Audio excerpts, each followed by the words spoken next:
Good afternoon, everybody. It's Bella here from Bella's Crafty Studio, Rachel and Bella's Crafts. Well, I've come along to tell you my story because Mandy Reid and Justine Mahalo has invited me to join in with their collaboration, which is called May You Be Inspired By. And while I'm talking about that, I may as well give you their Facebook group page, which is called Junk Journal Ideas and Inspirations. And they've actually been running their Facebook for 1 year. And that's amazing. And it's strange, really, because I've just realized as I'm reading this off my little sheet that I started YouTube 1 year ago as well. So congratulations, ladies, and I hope you may continue for a long time yet, and every blessing with it. So I've come to talk about my story, how I started getting into junk journaling, and it was a sad time for me at the time because I lost my mum, and that was 6 years ago. I hope I got this right because my brother will kill me. But I think it was 6 years ago. And, crafting is nothing new that in my life because I've always done some form of craft, whether it be, or art, maybe I should say, creative art, because years ago, I joined many classes. I did pottery, I've done watercolor, I've done soft furnishings, I even made my own clothes, believe it or not. I cut my own hair, which isn't very good now because of my arthritis, but I still do it. And I've been doing that for many, many years. And of course, when we became Christians, then things changed. And my life was concentrated really on working in the church. So I then joined a group of ladies that were running a Sunday school. And then I did start doing crafting as, for children. And from there, it led on to me doing lots of different things with children. And the one thing that I did for a long time, I think it was about 8 or 9 years, was Messy Church. I don't know whether you've ever heard of it. You can type in Messy Church into your computers and you will find out all about it. And this was a form of many different aspects, really, Messy Church, because it was church, but it was messy, which was just up my street because I loved craft. I loved any form of art and making things and using my hands. So I organised the first Messy Church in our church a long time ago now, and I did all the made all the preparations for the crafting sessions. I did the story. No, my husband did the story. He did we didn't call them sermons. They were stories about the Bible, and whatever the story in the Bible was, we did the craft to match that. And it was really good. It was excellent. And also, being in the church, I was a Mothers Union leader, and I used to do retreats. And I'd always include crafting at our retreats. And, some of these ladies were quite elderly, and they really enjoyed it. And it was very interactive, and they really, really chatted while they were doing it, so they had lots of company. So they also had a Christian input, something inspirational. And it was always about the topic for the day. My husband gave the sermon, afterwards in the chapel. And it was really lovely. It was really lovely. And I enjoyed those greatly. And I do miss them. But then somehow, don't ask me how, but I suddenly started doing a Messy Vintage, which is working in the nursing homes. And my husband and I formed a team around us, and we had some lovely ladies join us, and they were helping. And we used to do Christian themes again, we pick something from the Bible, a verse from the Bible or a story from the Bible, and I would tell them all about it, and we'd interact and we'd talk about it, and we then would make the craft.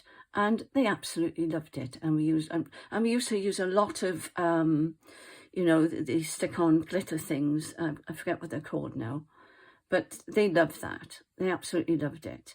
So that was the last thing I did, really, because COVID came along then and interrupted all of that.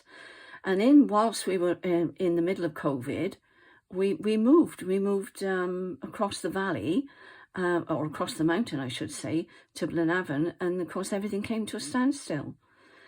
And recently we've moved again, and now we're in Cwmbran, and we're absolutely loving it here. We've been here a few weeks, and the shops are accessible. The house, everything is flat. The garden is flat, and it's brilliant for my husband. We still have a staircase to go up, but he's managing that okay.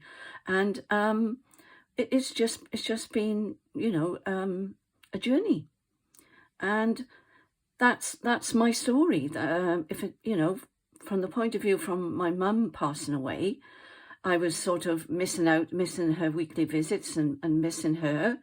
And I just suddenly came across on YouTube whilst I was doing the Messy Vintage at the time, and whilst I was looking for ideas, Gail Agostinelli popped up on the side thing, you know, where you do the YouTube, you get this scroll, don't you?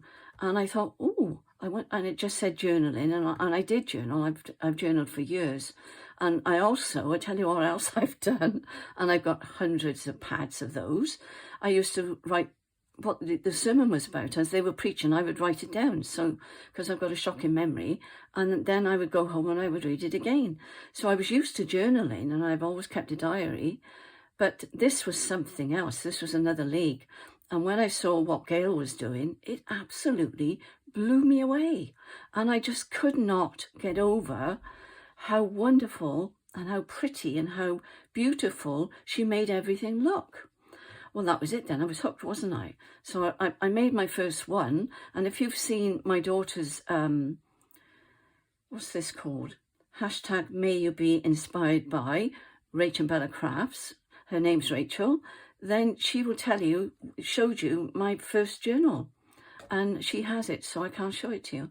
But, you know, there's a lot to be said for finding solace. I would think that would be the word, you know, amongst other people. And I wasn't ready to go out after COVID and meet people because I've got asthma.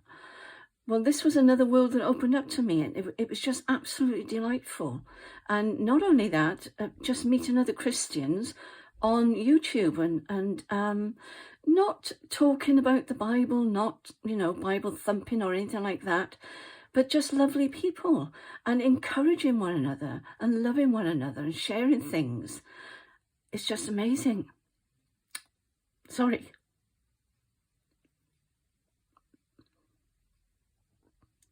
I'll cut that bit out. But anyway, what was I going to say? The do's and don'ts. This is called, my video is called The Do's and Don'ts. I've just moved house, as you know, and I can't tell you how many boxes I packed from my craft room alone. And my husband was the same. He had so many boxes of his books, of his guitars, of his LPs. We're still trying to find a home for those. So my tip today is when you're starting out doing any form of craft, really, it doesn't have to be junk journaling, but any form of craft, don't buy things just because they're showing you something on YouTube that they're making. I've got to have that. I've got to have this. I've got to do the other. You don't. Make and mend. Make and do. Because really, it's not necessary. And really, if you think about it, we're creative people, aren't we? We're on here because we are creators. So think outside the box. Don't do what I did, or many of the other ladies that have got so much stash around them that, you know, if you have got to move like I had to, and it was sudden, we only had 3 months notice, then you know, you've got to find a home for all these, and we've had to downsize as well. So that's a big tip. Don't buy things just because you think, I've got to have that because that looks useful. It may be useful, but you may only use it once, and then it becomes unnecessary. So really think it through before you jump onto the internet and buy it, okay? So that's my first tip. Another one is, when you're buying digis, please buy digis. This is not a plug to say don't buy digis. This is what I'm saying. If you buy a digi, and particularly, I have one of Rachel's, or maybe two of Rachel's from Rachel and Bella Crafts, and I have two that I particularly use time and time again.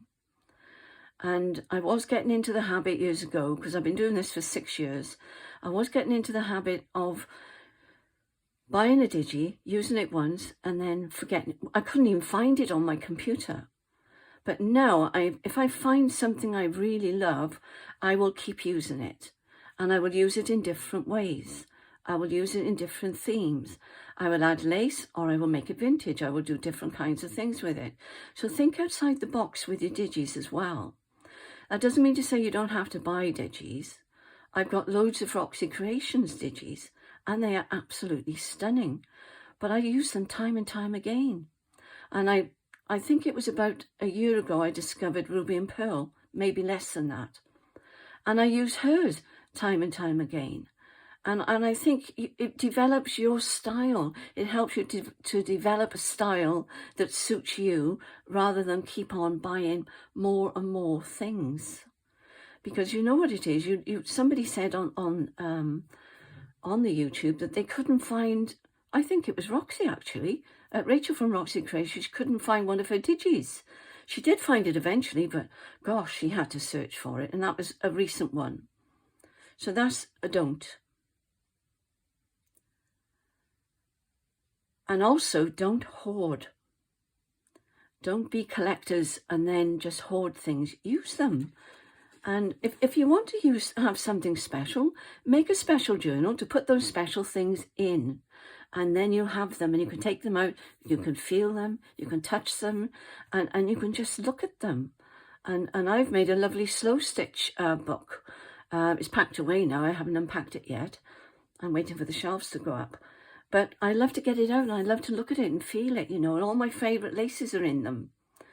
So that's that. I can't think of anything else, I don't think. So my tip is just buy the things that you know you're going to use time and time again. My Big Shot is one of them.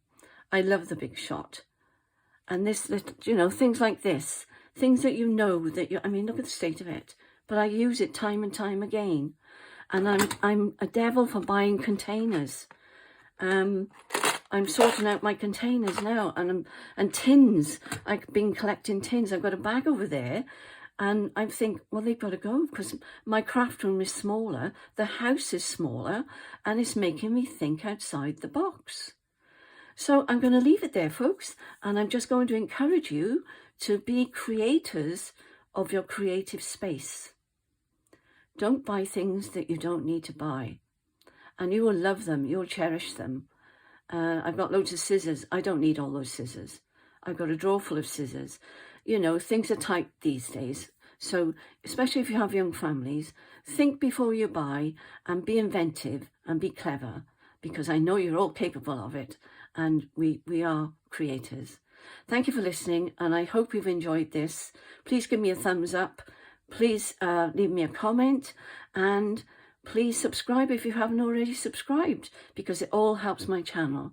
So thank you, ladies, Justine and Mandy, for inviting me along, and I hope this has been of some use. Take care, everybody, and love to all of you. Bye for now.